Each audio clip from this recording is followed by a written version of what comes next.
Hello, good day. My name is Damian Alice Reyes, and I'm gonna be having my book review about the two books, Sapiens and the Homo Deus. Alright, first I will have my book review about the Sapiens.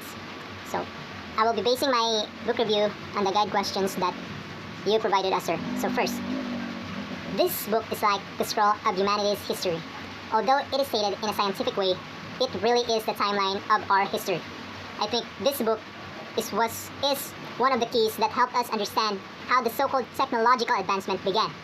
The agricultural revolution, the industrial revolution, and the modern exploration of genetic science and bioengineering each changed the human race in different ways.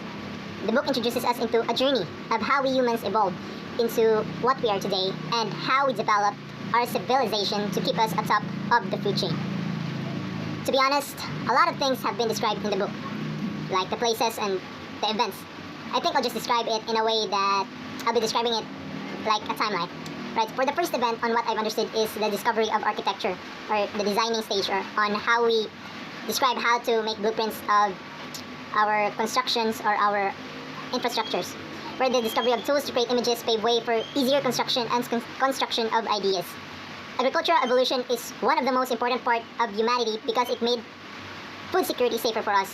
So, also the agricultural evolution, which made us humans really much secure for the food. And this modernization is a great way of human progress scientifically. Of course, last but not the least, the most important and amusing part of this timeline also is the beginning of the intelligence stage, where great thinkers have come to show. One I remember was Descartes, mentioned in the book. Then, the concept of experimental tests made a way for past human progress. My great discovery of this book is its contradiction to the theory of evolution. It goes against the theory that we began from Australopithecus and become bipedal. The different species actually existed in different locations, and we evolved first in Africa from around 2.5 million years ago. One discovery that was also amazing is that we were the only species that has the concept of barter or the trading. As I mentioned, the book's contradiction to other theories, I think the writer's purpose in making this book is to share his own perception. I also think that the author's great influence in science is that he wanted to share his scientific explanation to us in a way of this summarized book. The author wants to convey his own standpoint. He just wants to convey the message of how we successfully developed into who we are today. Basically, he just wants to convey the timeline of our evolution in the scientific perspective. The main idea of the book is to let us travel back through time. It wants us to know how we developed so much and the challenges we face to acquire this prowess. I think also we are being informed how much sacrifice is being made to attain this progress. How different theories can hamper the truth or the real truth behind the mystery of human development, that we were once dwarfs and that different species coexisted with us. How big our brain is also is a new information for me. Part 2 is the Homo Deus. So I think this book talks about the 21st century on the combination of religious rules and getting rid of sickness or hunger and war. So basically it's just also compared to the Sapiens, but it was mainly focused on the 21st century.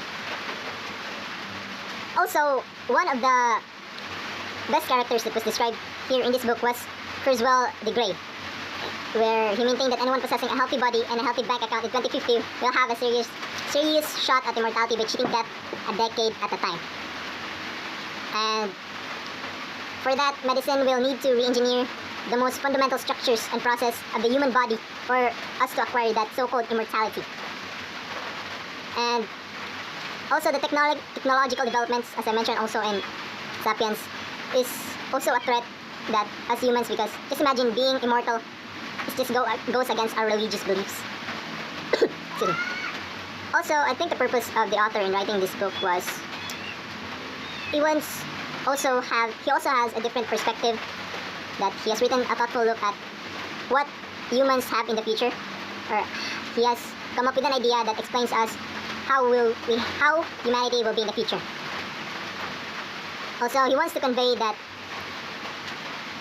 prosperous and harmonious world of mankind will turn most of its attention for that immortality, that so-called immortality, because I think the main focus of this book was just to explain us that concept of immortality, that because we were so scared of death that we need to find a way to cancel that death.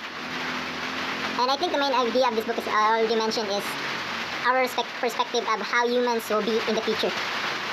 But one thing that was really a great discovery for me is that there is also already a mention of the end of humanity, that humans are gonna be just bioengineered. We're not gonna be naturally the humans that we are today.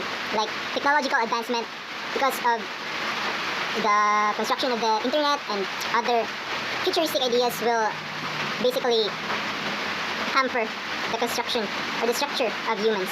That's all. Thank you.